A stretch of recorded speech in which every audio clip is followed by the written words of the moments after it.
어떤 율법 교사가 일어나 예수를 시험하여 이르되 선생님, 내가 무엇을 하여야 영생을 얻으리이까? 예수께서 이르시되 율법에 무엇이라 기록되었으며 내가 어떻게 읽느냐? 대답하여 이르되 내 마음을 다하며 목숨을 다하며 힘을 다하며 뜻을 다하여 주 너의 하나님을 사랑하고 또한 내 이웃을 내 자신같이 사랑하라 하였나이다. 예수께서 이르시되 내 대답이 옳도다. 이를 행하라. 그러면 살리라 하시니 그 사람이 자기를 옳게 보이려고 예수께 여짜오되 그러면 내 이웃이 누구니까? 예수께서 대답하여 이르시되 어떤 사람이 예루살렘에서 여리고로 내려가다가 강도를 만나매 강도들이 그 옷을 벗기고 때려 거의 죽은 것을 버리고 갔더라. 마침 한 제사장이 그 길로 내려가다가 그를 보고 피하여 지나가고 또 이와 같이 한 레위인도 그곳에 이르러 그를 보고 피하여 지나가되 어떤 사마리아 사람은 여행하는 중 거기 이르러 그를 보고 불쌍히 여겨 가까이 가서 기름과 포도주를 그 상처에 붓고 싸매고 자기 짐승에 태워 주막으로 데리고 가서 돌보아 주니라. 그 이튿날 그가 주막 주인에게 데나리온 둘을 내어주며 이르되 이 사람을 돌보아 주라. 비용이 더 들면 내가 돌아올 때에 갚으리라 하였으니 내 생각에는 이 세 사람 중에 누가 강도 만난 자의 이웃이 되겠느냐? 함께요. 이르되 자비를 베푼 자니이다. 예수께서 이르시되 가서 너도 이와 같이 하라 하시니라. 아멘. 오늘은 누가 내 이웃인가 라는 제목을 가지고 우리가 말씀을 함께 전해보도록 하겠습니다. 여러분들 요즘 릴스 같은 거 보면 참 이런 것들이 많이 뜨더라고요. 관계하지 말아야 할 유형, 관계를 끊어야 지금 당장 관계를 끊어야 할 유형. 그래서 쭉 등장해요. 이런 사람들과는 어울리지 마라 라는 컨텐츠들이 좀 많이 보이더라고요. 이런 게 오죠. 에너지를 빼앗는 사람들을 좀 피하라. 혹시 여러분들 에너지 뱀파이어라고 들어보셨죠? 내가 굉장히 기가 빨리는 거예요. 내 에너지를 굉장히 빨아먹는 그런 사람들, 부정적인 말을 하는 사람들과 관계하지 말아라. 늘 피해자처럼 행동하는 사람들하고는 어울리지 말아라. 이런 사람들과는 관계를 끊어라고 그러면서 뭐 5가지, 7가지 뭐 정리를 아주 그럴싸하게 합니다. 물론 일리가 있는 말입니다. 그런데 이들이 말하는 근거는 뭐냐면 우리의 삶에 영향을 미치게 되는데 아주 악영향을 미치게 되는데 결국 우리의 발전을 가로막는다는 것이에요. 우리의 에너지를 빼앗기 때문이다 라고 이렇게 이야기를 합니다. 하지만 이런 말들과 조언들을 우리가 하나 둘 이렇게 받아들이다 보면 우리도 모르게 조건부 사랑이라는 그 틀에 갇히게 만들고 있는 것 아닐까 생각해 봅니다. 물론 우리 정신적으로 힘들고 내가 힘들면서까지 이 사람을 품는 것, 여러분 그런 어떤 경계나 이런 부분들, 내가 할 수 있는 것, 할 수 없는 것들을 구별하는 지혜도 필요하지만 무조건적인 이런 사람들과는 관계를 피해야 돼. 그래야 네가 성공을 할 수 있어. 그래야 너의 발전에 도움이 돼. 이러한 질문에 예수님은 우리에게 무엇이라고 하셨습니까? 누구든 사랑하라고 말씀하셨죠. 소외되고 연약하고 아픈 자들을 품으라고 말씀하셨던 그 예수님의 말씀과는 반대되는 말이 아닙니까? 골라서 사랑하라. 골라서 사겨라. 능력 있는 동료들과 팀을 이루고 싶은 마음이 누가 없겠습니까? 팀플을 해도 좀 되게 좀 공부도 잘하고 좀 뭔가 딱 부러지게 야무지게 일도 잘하는 그런 사람하고 내가 팀이 되었으면 좋겠고, 도움이 될 만한 사람들하고만 내가 인맥을 쌓는 모습들, 나하고 맞지 않는 그런 유형들과는 관계를 하려고 하지 않는 그런 모습들, 이 모든 것들이 현실적으로 필요한 일이지만 동시에 우리 마음 깊숙이 누가 내 이웃이 될 자격이 있는가? 누가 내 이웃이 될 자격이 있지? 이런 질문을 품게 만든다는 거예요. 오늘 본문에 등장하는 율법 교사도 바로 이런 질문을 던지세요. 이렇게 얘기하죠. 그러면 내 이웃이 누구니까? 29절에 이렇게 얘기해요. 그러면 내 이웃이 누구니까? 겉으로는 진지한 신앙적인 어떤 질문 같지만 실제로는 내가 사랑해야 할 사람의 범위를 내가 제한하고 싶다라는 거거든요.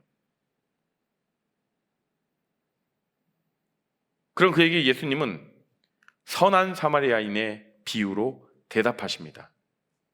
선한 사마리아인의 비유는 이래요. 한 여행자가 예루살렘에서 여리고로 가는 그런 아주 험한 길입니다. 예루살렘에서 여리고로 그 가는 길에서 강도를 만나서 죽게 되었어요. 완전히. 그런데 지나가던 제사장과 레위인 그를 보고도 피해서 지나갔어요. 그런데 마지막으로 지나간 오늘 등장하는 사마리아인만이 그를 불쌍히 여겨서 상처를 치료해주고 자기 돈을 들여가며 여관에서 돌봐 주었습니다. 여러분들 보시면 놀라운 것은요, 당시 유대인들이 가장 멸시하던 사람들이 사마리아인이에요. 왜냐하면 이때 당시에 이스라엘이 멸망하면서 아수르에서 북이스라엘 멸망하면서 아수르가 어떤 정책을 폈냐면 이들을 민족성을 없애기 위해 다 뿔뿔이 흩어버려요. 그래서 다른 족속과 같이 혼인하게 하고, 그래서 그 유대인의 정통성을 다 섞어버리는 거죠. 없애버리는 거예요. 그래서 결국에는 이 유대인들, 정통 유대인들의 눈으로 봤을 때 사마리아인들은요, 선택받은 백성이 아니라 그들은 뭔가 혼합된 그런 불결한 그런 자들이다, 부정한 자들이다 라고 이렇게 이야기를 해서 사마리아인을요, 사람 취급도 안 했습니다. 마치 개, 돼지 취급하듯 그렇게 사마리아인을 차별하며 그런 취급을 받았습니다. 그런데 재밌는 게 뭐냐면 지금 보세요. 이 사마리아인, 그들이 그토록 멸시하던 이 사마리아인이 유일한 구원자가 되었다라는 거예요. 제사장, 레위인 보고 그냥 지나쳐버렸습니다. 예수님은 이 이야기를 통해서 질문을 완전히 바꾸시죠. 누가 내 이웃입니까? 그게 아니라 네가 누구의 이웃이 되겠냐? 라는 주님의 질문입니다. 당신이 누구의 이웃이 되겠느냐라는 질문이죠. 오늘 우리는 이 비유를 통해서 조건부의 사랑의 한계를 넘어서는 참된 사랑, 그 하나님의 사랑, 하나님의 마음의 모습을 발견하고 하나님이 원하시는 삶이 무엇인지 좀 고민해보는 그런 시간들을 가졌으면 좋겠어요. 자, 누가복음 10장 25절 29절인데요. 한번 같이 읽어볼까요? 시작. 어떤 율법교사가 일어나 예수를 시험하여 이르되 선생님, 내가 무엇을 하여야 영생을 얻으리이까? 그 사람이 자기를 옳게 보이려고 예수께 여짜오되 그러면 내 이웃이 누구이니까? 이거예요. 뭐냐면 처음부터 이 율법교사는 예수님에게 어떻게 접근했냐, 어떤 동기를 가지고 접근했습니다. 자, 25절 보시면 시험하여라고 등장하죠.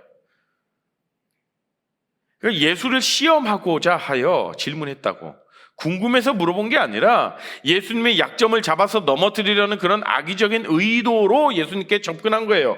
마치 함정을 파놓고 예수님이 빠지기를 기다리는 그런 마음으로 질문한 겁니다. 그런데 그는요, 참 미련해요. 이 질문을 통해서 자신의 잘못된 가치관을 본의 아니게 드러내게 돼버립니다. 자, 율법교사의 질문에는 두 가지 문제가 숨어 있어요. 첫 번째는 내가 무엇을 해야 영생을 얻을 수 있습니까? 이 생각이에요. 자, 무엇이냐면 영생을 얻는데 내가 어떤 행위를 해야, 내가 어떤 일을 해야 영생을 얻을 수 있습니까? 어떻게 구원받을 수 있습니까? 라는 질문이죠. 결국 구원받는 것도 자신의 행위로서 구원을 받으려고 하는 거예요. 여러분들 구원은, 자, 잘 보세요. 여러분들 구원은 무엇으로 이루어집니까? 행위입니까? 믿음입니까? 믿음으로 구원을 얻어지는 거예요. 예수님이 나의 죄를 위해서 대신 십자가 매달려 주셨고 죽으시고 3일 만에 부활하셨고, 그래서 우리가 그것을 믿는 한 우리가 예수님의 사랑을 우리가 같이 공유하고 하나님의 사랑을 공유해서 우리의 죄가 깨끗하게 되었다라는 것을 우리가 믿기만 하면 우리는 구원받을 자격이 있고 우리가 구원되는 거예요. 그런데요, 자꾸 구원에 있어서 지금 이 율법 교사는 뭐냐면 율법교사입니다. 율법을 늘 언제나 가르치고 율법대로 살아가는 사람, 이 사람의 프라이드는 무엇입니까? 이 사람의 정말 내세우는 것, 나는 율법대로 살아가, 율법을 가르치는 사람으로서 율법을 나는 다 지켜, 그러니 나는 구원받을 만해, 내가 구원 안 받으면 누가 구원받겠어? 라는 그런 공로주의 사상.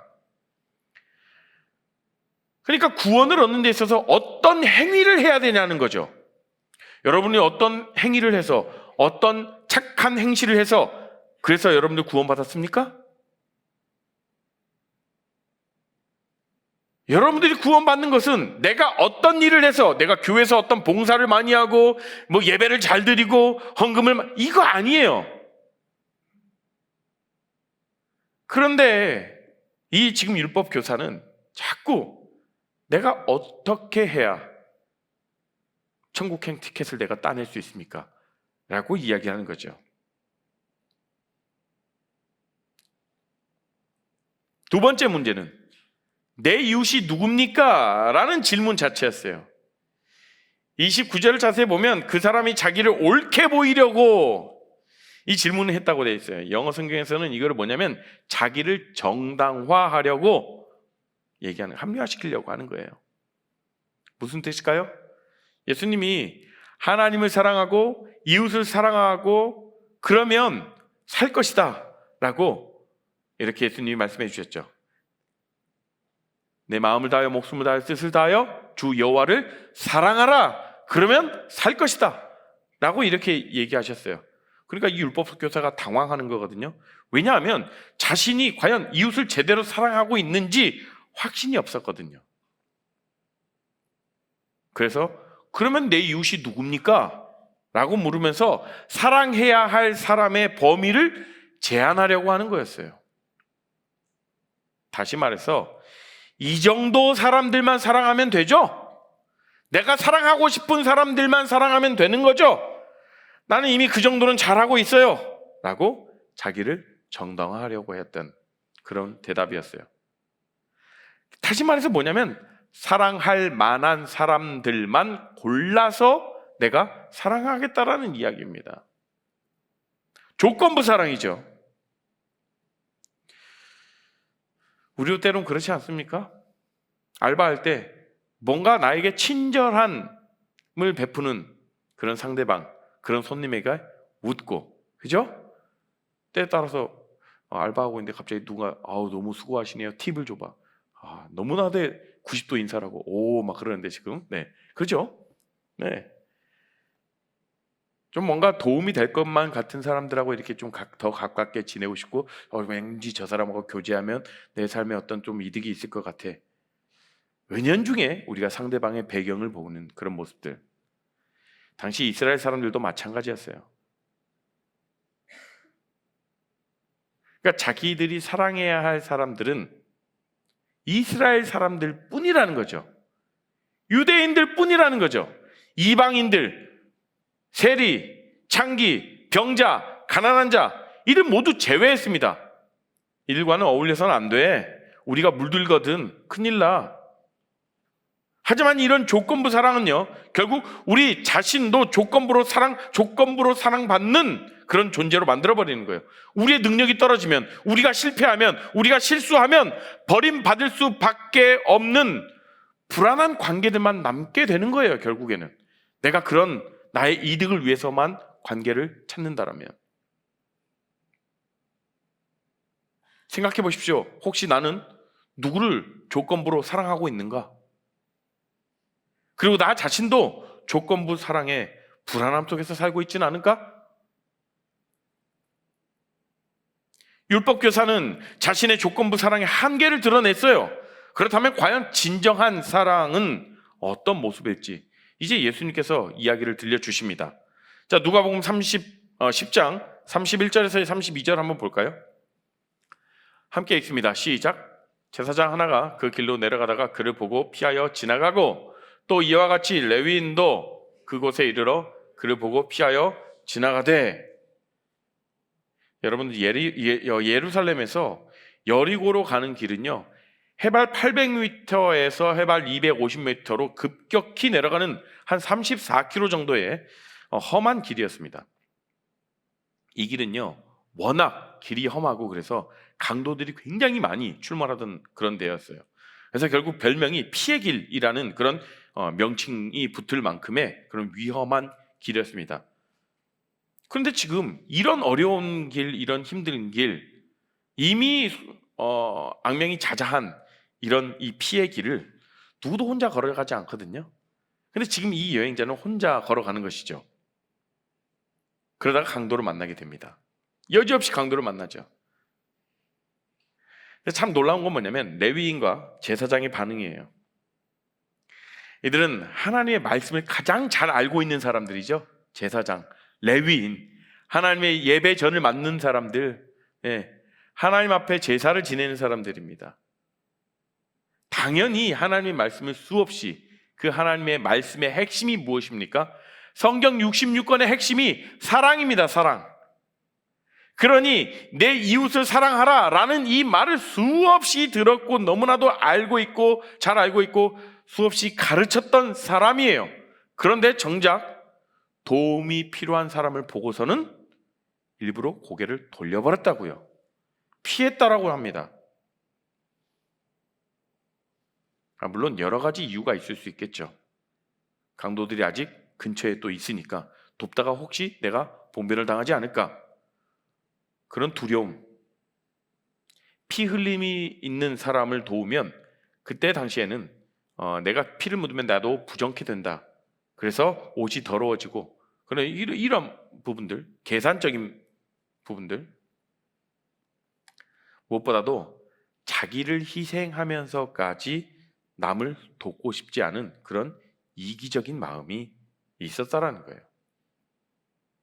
현대를 살아가는 우리도 크게 다르지 않죠. 교회에서 열심히 활동하고 봉사하고 성경 공부도 많이 하고 각종 모든 모임에, 많은 모임에 참여합니다. 헌신하는 그 자리에 우리가 참여해요. 하지만 정작 일상에서 만나는 상처받은 사람들에게는 때로는 우리가 무관심할 때가 많다라는 거예요. 힘들어하는 직장 동료를 보면서 그냥 내 일만 하고 지나갈 때,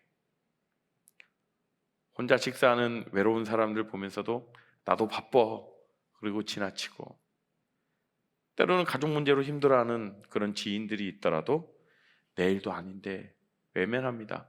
분명히 저 사람은 너무 힘든 걸 알아. 근데 지금은 내가 너무 지쳤어. 지금은 내가 너무 힘들어. 외면하기도 하죠. 알면서도 지나치는 부분들. 이 제사장과 이 레위인의 믿음은 실천하지 않는 믿음이었어요. 아는 건 많았어요. 행하지 못한 죽은 믿음이었다라는 거죠. 피하고 도망가는 믿음이었습니다. 그들은 강도당한 사람을 위해서 기도는 했을지 모르지만 자기가 직접 나서서 그들을 위해서 피를 닦아주고 함께 도와주는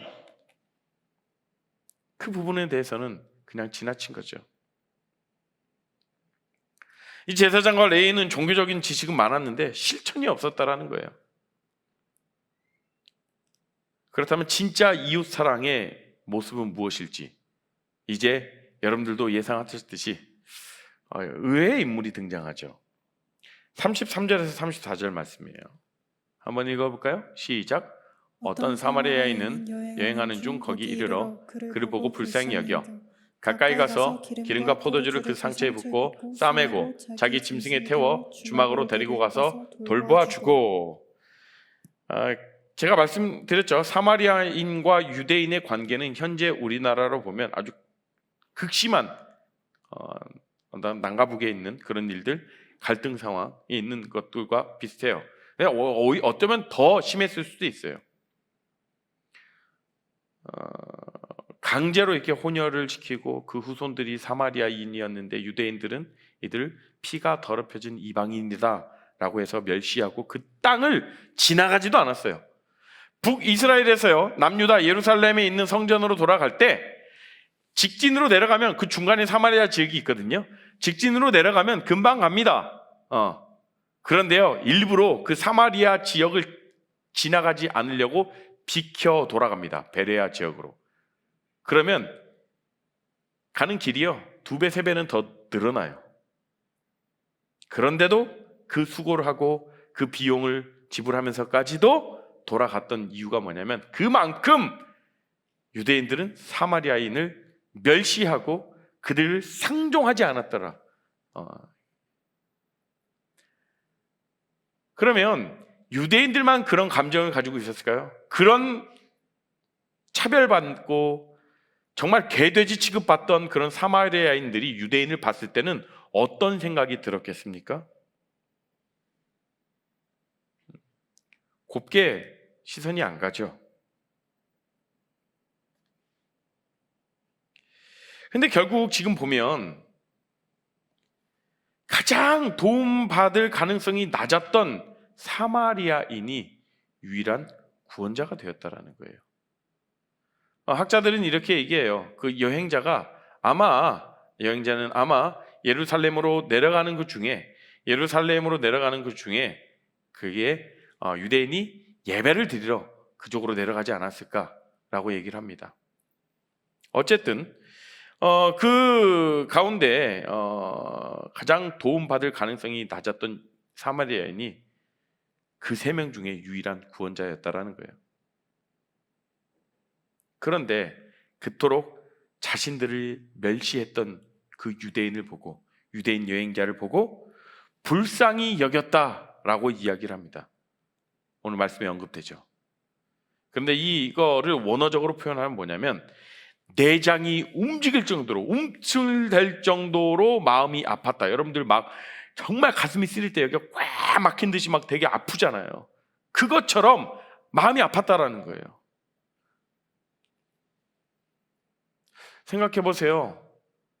여러분들에게 피해를 주고 여러분들에게 아픔을 주고 여러분들에게 늘 언제나 부정적인 말을 했던 사람들이 어려움 가운데 처해 있는 상황을 여러분들이 목격한다라면 저 같으면 잘 됐다. 너 그럴 줄 알았어. 쌤통이야. 네가 그렇지. 그러니까 평상시에 마음을 곱게 먹어야지.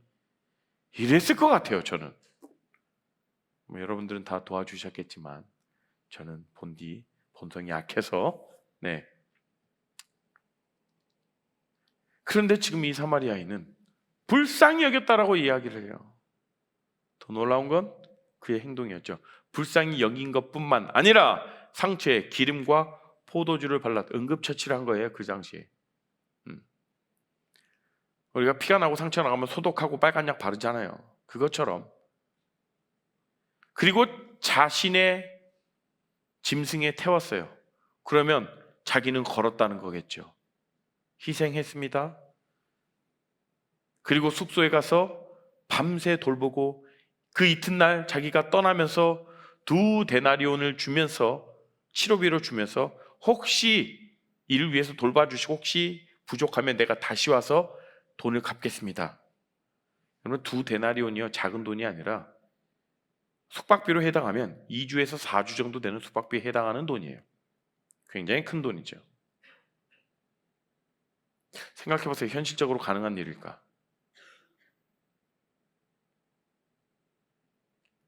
여러분들 십자가의 사랑은요 현실적으로 가능한 이야기가 아니에요. 여러분들 생각해보세요. 십자가의 사랑이 어떻게 현실적으로 우리의 삶에 대비했을 때 가능한 일입니까? 모든 인류의 죄를 위해서 대신 십자가를 짊어지시고 대신 날 위해 당신을 위해서 예수님이 그 죄를 대신 짊어지셨다라는 거예요. 그리고 대신 죽어주셨죠.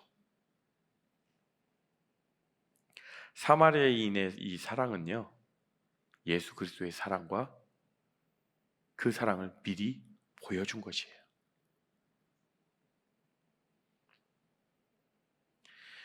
우리 모두 자기 힘만 믿고 혼자 잘난 척 그런 인생길을 살아가다가 강도당한 그런 여행자도 같아요.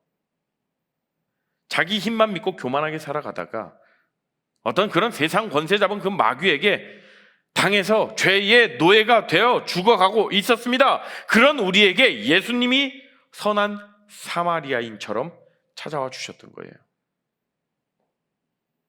하지만 이 비유의 핵심은요 여기서 끝나는 것이 아니에요. 그냥 그를 위해서 도와주고 사랑해 주셨다 그게 아니라 그 사랑을 받은 우리가 이제 누군가에게 선한 사마리아인이 되어야 한다라는 거예요. 여러분들 주변에 오늘 또래 모임 할 때 혹시 우리 또래 가운데 어려움과 아픔과 외로움과 그런 마음의 고통, 여러 가지 아픔으로 힘들어하는 그런 지체들이 있다라면 그들의 이야기를 한번 들어주십시오. 귀 기울여 주십시오. 괜히 이런 얘기해가지고 분위기를 흐트리고, 여러분 그게 아닙니다. 저는요 이번 주에 직접 이런 경험을 했죠. 미랄 사랑의 캠프에 다녀왔습니다. 미랄 사랑의 캠프 장애인 수련회를 우리 청년들 19명과 함께 우리 지구촌교회 성도들 70명과 함께 같이 다녀왔습니다. 참 정말 많은 것을 깨달았어요. 매년 갈수록 저는요 참 뒤에서 참 눈물을 이렇게 감추곤 해요. 참 처음에는 내가 그들을 도와드려야지라는 그런 마음으로 가요. 우리 참여하는 봉사자로 참여했던 우리 섬김으로 참여했던 우리 청년들도 그런 마음이었을 거예요. 그런데 막상 가보니까요 되려 많은 사랑을 받고 왔습니다. 지금 보세요. 우리 청년들이 우리 경찬으로 섬기고 또 같이 함께 조로 같이 함께 손을 잡고 예배하고 이런 자리에 장애인 800명이 모입니다. 800명이 모이는 자리에서 같이 게임하고 같이 즐거워하고 이런 귀한 섬김의 자리에 갔어요. 같이 예배하고 기도하고 또 장애인분들 그들의 발이 되어주고 그들의 눈이 되어주고 그들의 손이 되어주는 귀한 시간. 정말 힘들죠. 몸은 힘들어요. 정말 고됩니다. 그들과 같이 함께 자고 잠자리를 이렇게 눕혀드려야 되고 정말 참 쉽지 않은 그런 시간들이에요. 그런데요 거기서 늘 언제나 제가 만나는 분이 있어요. 휠체어를 탄 분이 계셨는데 제가 자꾸 뭔가 좀 도와드리려고 할 때마다 나 괜찮습니다, 고맙습니다, 환하게 웃어줘요 항상. 그리고 저보고 최고래요.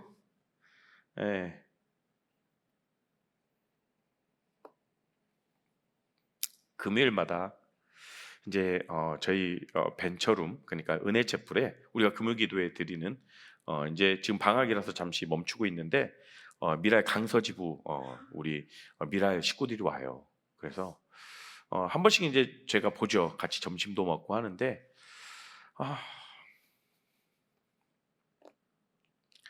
제가 보라고 제가 그들에게 해준 게 하나도 없는데 제가 가면 그렇게 좋아해요. 그리고 마지막 헤어질 때는 또 펑펑 울면서 또 헤어집니다. 오히려 제가 더 많은 사랑을 되려 받고 오는 그런 시간들이었어요. 근데 그들이 정말 말 한마디 꺼내기도 힘든 그런 상황들, 그런데요 웃으면서 그 미소 속에는요 어떤 원망이나 어떤 좌괴감이 아니라 진정한 기쁨과 감사가 넘치는 것들을 제가 느껴요. 또 다른 분은 정말 말이 어눌하셨어요. 한마디 한마디 꺼내는 것이 너무나도 힘든 분이었어요. 그런데 찬양할 때 그 누구보다 열정적으로 그 찬양하는 그런 모습들, 하나님을 찬양하는 모습들이 있었어요. 그 순간 누가 누구를 돕고 있는 건지, 누가 진짜 장애인인지 모르겠더라고요. 몸은 불편하시지만 마음은 저보다 훨씬 자유로웠던 분, 하나님을 향한 사랑은 저보다 훨씬 순수하셨어요. 그러니까 제가 선한 사마리아인이 되려고 도와주러 갔는데 오히려 그분들이 저에게는 선한 사마리아인이 되어 주셨던 거예요. 이렇게 우리는 일상에서 특별한 어떤 이벤트가 없어도 특별한 이벤트가 있어야만 어떤 그런 어려운 자들을 도와주고, 그게 아니라 우리의 삶에서 정말 내가 선한 사마리아인이 되고 또 선한 사마리아인의 도움을 받는 그런 여러분들의 그런 입장이 될 수도 있다고 생각해요. 참 저는 귀한 시간들이 되었고 은혜스러운 시간들이 되었습니다. 그래서 여러분들 제가 정말 이 미랄 사역은요 정말 여러분들이 청년의 때 한 번쯤 꼭 가서 섬겨보십시오. 네. 그래서 도전 드립니다. 자, 말씀을 이어가겠습니다. 자, 예수님은 이제 율법 교사에게 이런 질문을 던지세요. 어떤 질문을 던지자면 36절이에요. 야, 네 생각에는 이 세 사람 중에 누가 강도 만난 자의 이웃이 되겠느냐? 그러니까 제사장 지나쳤어요. 레위인 지나쳤어요. 사마리아인 도와줬죠. 그러니까 이게 묻는 거예요. 야, 생각해봐. 이 세 사람 중에 누가 강도 만난 자의 이웃이 되겠느냐는 거죠. 답은 너무나도 분명하죠. 사마리아인이었어요. 그런데 율법교사의 이 대답을 보십시오. 37절에 뭐라고 나타나면 내 자비를 베푼 사람이니이다, 이렇게 이야기합니다. 아니, 맞아요, 사마리아인이에요 라고 대답했으면 됐잖아요. 끝까지 사마리아인에 대한 인정하고 싶지 않은 그 율법교사의 마음. 아무리 가상의 이야기라고 해도 유대인들이 그토록 멸시해온 사마리아인이 그토록 훌륭한 일을 한 주인공이라고 인정하고 싶지 않았던 마음이었던 거죠. 이것이 바로 편견의 무서움입니다. 진리가 눈앞에 있어도 자신의 자신의 어떤 생각과 가치와 개념 맞지 않는다면 끝까지 인정하지 않으려는 그런 모습들. 율법교사는 마지막 순간까지도 자신의 교만과 편견을 놓지 않았던 거예요. 마치 자기가 생각한, 자기가 쌓아 올린 그런 행위가 자기의 프라이드가 됐던 거죠. 여러분에게도 이런 하나님이 주신 특별한 순간들이 많이 있다라고 생각해요. 힘들어하는 어떤 직장 동료 볼 때, 아니면 우리 같은 학교과 친구들을 볼 때, 또한 경제적으로 어려움을 겪는 친구들이 있을 수도 있어요. 외로워하고 스트레스로 우울해하고 마음이 아파서 힘들어하는 자들, 때로는 홀로 외로이 신앙생활을 하는 자들, 이 모든 순간들이 하나님이 주시는 기회라는 거예요. 여러분들이 이런 순간들이 있을 거예요. 갑자기 툭 터지는 사건들, 우연 같지만 우연이 아닌 그런 만남들. 그때 우리는 어떻게 반응할 것인가? 나의 바쁨과 나의 나는 내 삶에서 지금 어떤 게 더 중요해, 내 중요한 게 더 있어 라고 생각하면서 제사장과 레위인처럼 피하지 않고, 여러분 정말 사마리아인처럼 불쌍한 마음을 품고 몸을 움직이셨으면 좋겠어요. 한번 오늘 생각해 보십시오. 정말 하나님이 내 앞에 보내주신 그 상처받은 이웃은 누구인가? 나는 그들에게 어떤 선한 사마리아인이 될 수 있는가? 예수님은 율법교사에게 질문 방향 자체를 바꾸라고 하셨어요. 누가 내 이웃입니까? 그것이 아니라 네가 누구의 이웃이 되겠느냐? 단순한 그런 말 바꾸기가 아니라 사랑하는 방식을 완전히 바꾸라는 그런 명령입니다. 여러분, 우리는 지금 인생에서 중요한 선택들을 내리며 살아가고 있죠. 수많은 선택들을 내리며 살아가고 있습니다. 어떤 가치관으로 살아갈지, 무엇을 우선순위로 둘지 정말 매 순간 정하며 살아가지 않습니까? 그런데 이 모든 선택의 기준이 나에게 유익한가에만 머물러서는 안 된다는 겁니다. 하나님이 우리를 사랑하신 방식을 기억하십시오. 우리가 사랑받을 만해서 사랑하신 게 아니라는 거지 않습니까? 우리가 죄인 되었을 때, 하나님을 거역했을 때 우리를 위해 그의 독생자를 내어주셨습니다. 이제 그 무조건적인 사랑을 받은 우리들은 그 사랑을 흘러보내야 해요. 어디를 향해? 이 세상을 향해. 내가 속한 그 그룹 안에.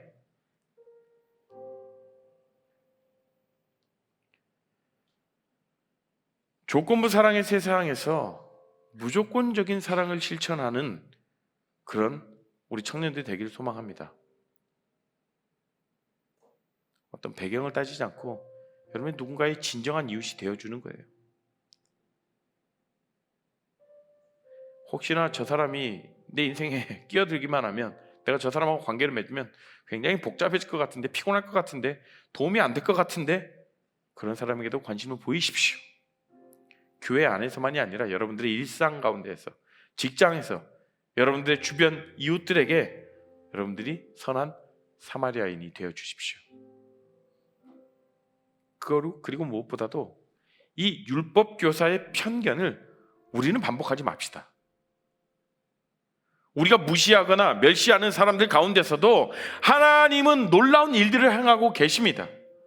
우리의 편견과 교만을 내려놓고 겸손하게 하나님의 역사를 인정할 수 있는 그런 마음을 가져야 된다는 거죠.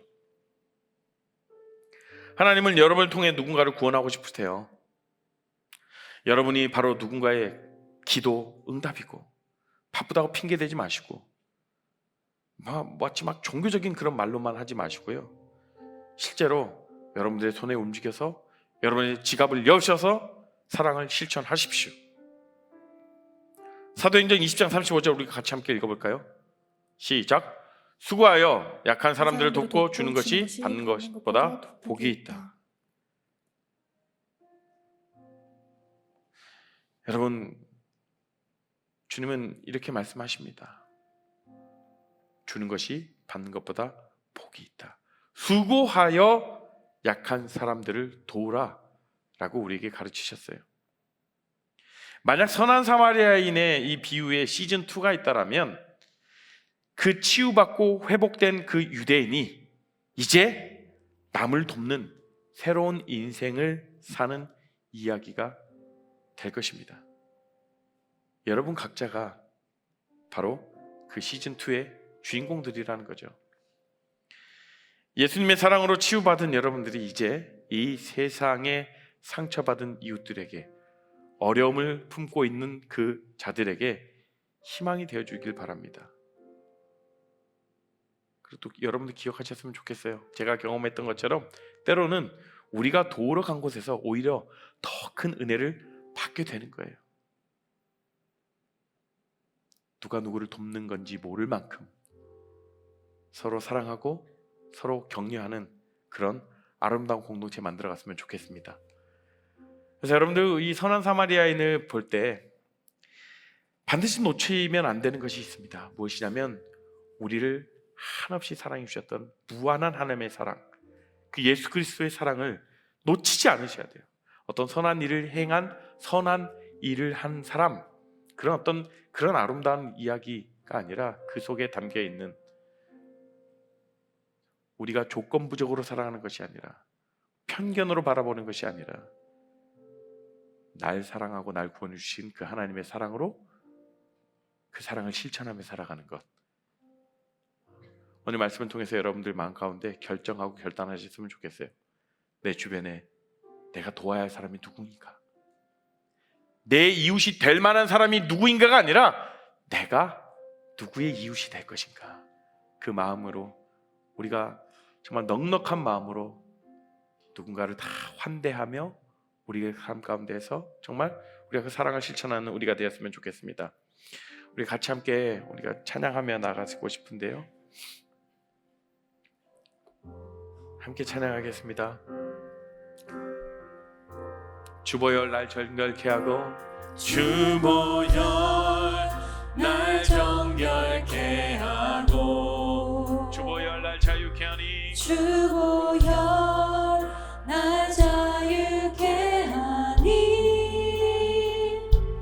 주 앞에 나 예배하는 이 시간, 나의 모든 것을 주께 드리네. 주의 손 날 위해 지키셨고,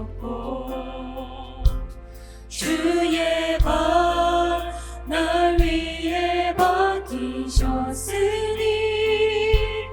이제는 내가 사는 것이 아니요, 오직 주를 위해 사는 것이라. 주의 손에 나의 손을 포개고,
함께 기도할까요? 하나님, 그렇습니다. 하나님, 내 이웃이 될 만한 사람을 내가 찾는 것이 아니라 내가 누구의 이웃이 될 것인가를 바라보는 우리 청년들이 되게 하시고 그 삶을 살아가겠습니다. 혹여나 내가 이기적인 마음으로 우리의 삶을 살아가고 내가 편견으로 사람들을 우리가 사귀었다라면 그런 관계 가운데서 벗어나 주님이 우리에게 내어주신 그 사랑을 품고 살아가겠습니다. 그 사랑을 본받아 그 주님의 사랑으로 우리의 삶을 살아가겠습니다라고 결정하고 다짐하며 함께 기도하며 나아가실까요? 함께 기도합니다. 하나님 앞에 기도합니다. 우리 사랑이 너무나도 없어서 고백합니다. 하나님, 그 주님의 사랑이 우리 가운데 필요합니다.